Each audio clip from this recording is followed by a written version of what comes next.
Most people think sustainable investing means sacrificing returns for a guilty conscience payoff. Wrong. In fact, studies show that companies with stronger environmental, social, and governance practices have been more resilient during downturns. That is not tree hugging. That is survival investing. I have seen this play out personally. Portfolios tilted toward companies with good governance held up far better in 2008 and again in 2020. And here is the kicker.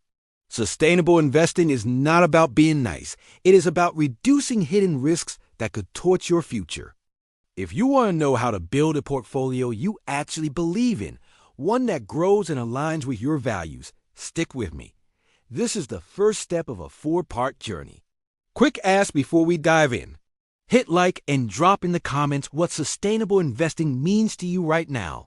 I want to see your definitions before we unpack mine.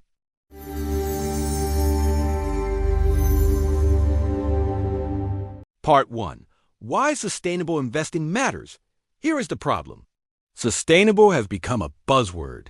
Every fund slaps an ESG label on their marketing, but when you peek under the hood, half the portfolio is fossil fuel giants or companies with terrible labor records. Investors either give up in frustration, or worse, they settle for greenwash products that do not match their values. And the consequence?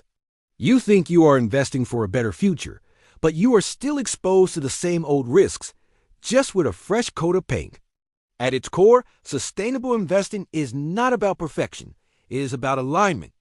It is about recognizing that climate change, social unrest, and poor governance are financial risks as much as moral ones.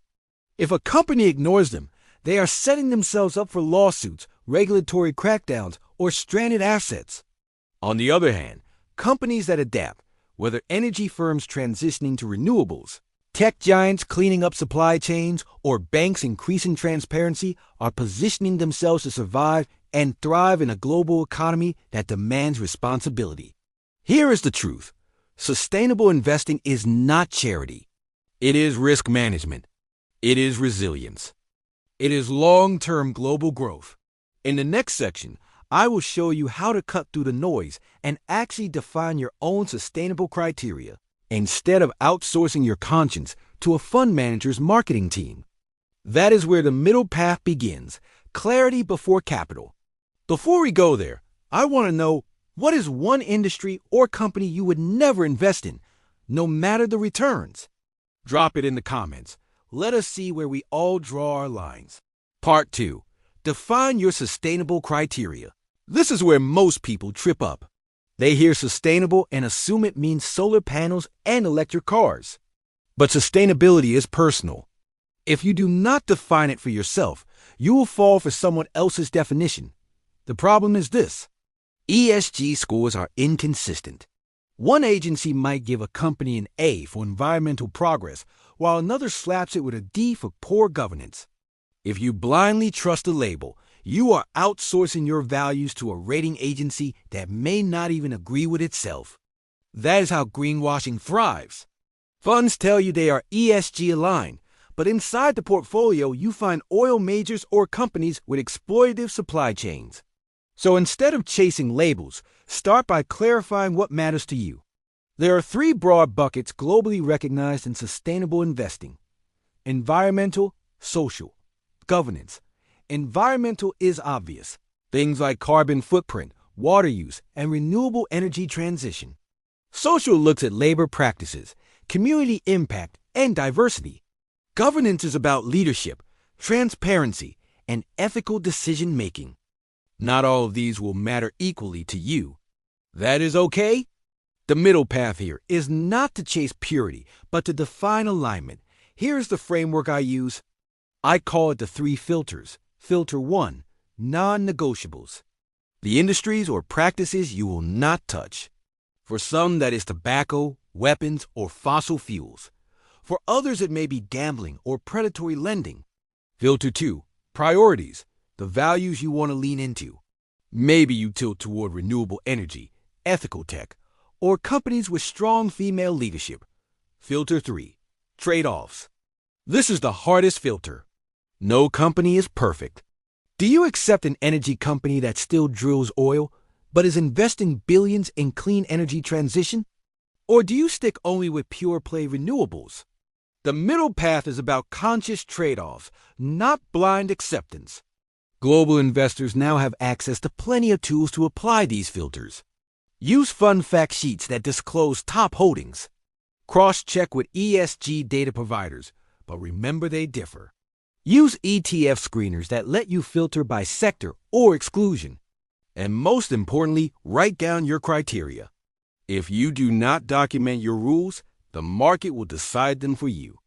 Once you are clear on your values and filters, the next step is construction.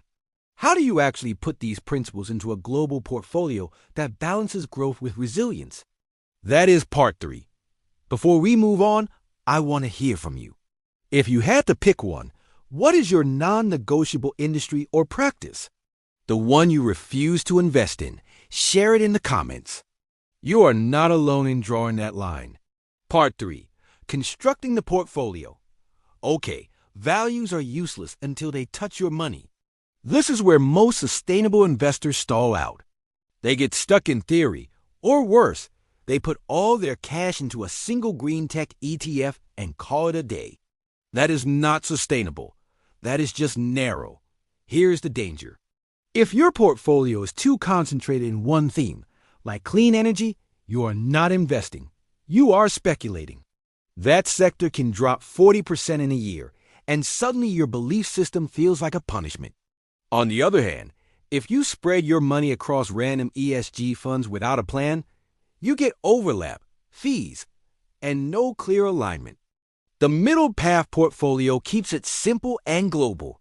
You build a disciplined core, then layer on values-driven tilts where they matter most. Think of it like a meal. The main plate should always be balanced: global equities, global bonds, and some cash buffer.